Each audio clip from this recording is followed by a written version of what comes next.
Everybody, it's Al Williams for real here, and as you know, I got something to say. So let's go and get right on into it. Alley Catch Films and Entertainment with the Link Agency presents This Thursday, I got something to say on last week's episode. Here we go. So last week we talked about Brandon and Monica, how they were blowing out records, and Patti LaBelle and Gladys about to do the same. And Power Book 2, you little boy, oh my God. And Tamar, why do you have a restraining order?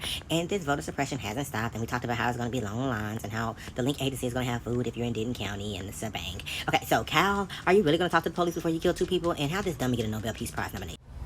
So while we're getting into this politics, we got to talk about Dummy first and how he decided to give extensions on student loan payments where you don't have to make payments for a certain amount of time. But why not just forgive student loans? And are we going to ever get the Senate to give us a second stimulus check? Because it has been 6 months during this planned pandemic. Because as we seen his friends say, that he knew about the pandemic months prior to his announcement, and he was going to keep it quiet as long as not just old people, Bob. Just today and yesterday, some startling facts came out. It's not just older. Yeah, exactly. Young people, to plenty of young people.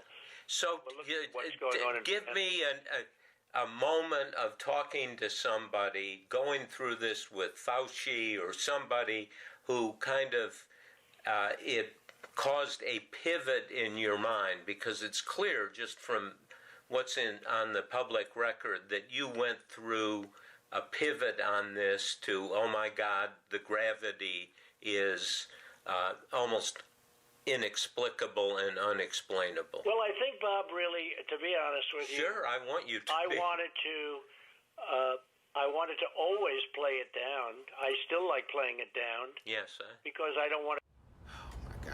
And Breonna Taylor family just got a settlement for the multi-million-dollar killing of a black human being, because that's basically what it was. They took money for the death of their child. Sad but true. And we go through this every time. So we're going to continue to sue and, not get justice. And that's what it is. It's America. So speaking of political, have y'all noticed how all of these random companies are so pro-vote? Please take your ass to the polls, vote. We beg of thee. I've gotten messages from, Lyft, Uber, from the most, Debbie case, little Debbie sent a thing please go vote. Instagram, it's just crazy to me. I've never seen that before. But it's the COVID virus is really affecting some HBCUs' brains. I'm gonna let y'all watch this video. Encouraging their students and faculty to participate in clinical trials. As you can imagine, that move comes with some controversy just because of the history of black people being used for medical experiments in this country. WDSU's Sherman.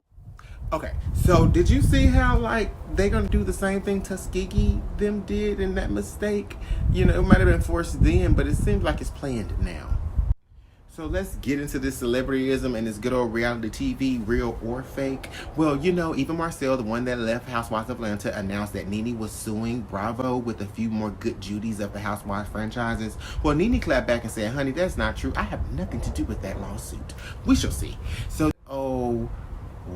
that really wasn't doing anything. And I'm sorry, Cardi B, I'm just here to report the news. And she's divorcing Offset, so we don't know what that's about. But nevertheless, let's talk about how this good old visual album by Janelle Monáe is coming out. Oh, matter of fact, it came out yesterday and is now available. Please go cop that album, because that's what you want. And if it's about us, I'm for it. And lastly, Patti LaBelle, Dionne Warwick, y'all better. Ooh, and Gladys Knight. Ooh, I love y'all. Keep smiling. Keep shining.